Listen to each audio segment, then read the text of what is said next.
Flash back. అరే నీకు ఇలా వదిలేరా రే, మీ అమ్మని ఫోన్ చేసి డబ్బులు అడుగుతా.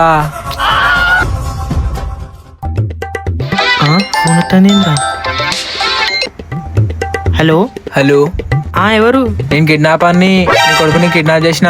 మంచి పని అయింది. ఏ జోకులు కాదు, 20 లక్షలు పెట్టుకొని చెప్పిన కాడికి రా. 20 లక్షలా? అయ్యో ఏమైనా తగ్గారా?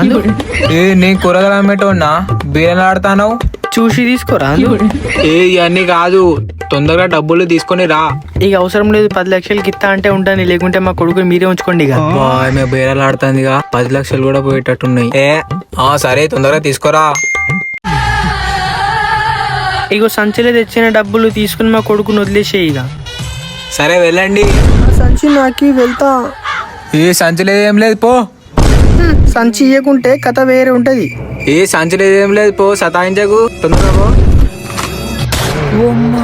నాతో పెట్టుకోవాలి కానీ నా సంచితో పెట్టుకోదురా బాడకవు. నువ్వేం కిడ్నాపర్ అవుతావు, రాడదాని చేతిలో సచ్చినావు, దొంగ బాడకవు. సంచి మొత్తం ఖరాబ్ అయింది. ఓ అమ్మ, వాడిని గన్ను పెట్టుకోగొట్టలేంది అప్పటి నుంచి. చీప్ సంచి కోసం చంపినావు వాడిని.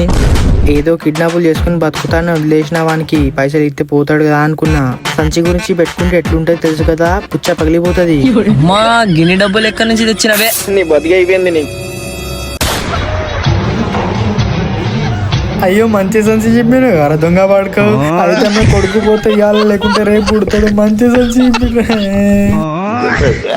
అరే నీ అబ్బా.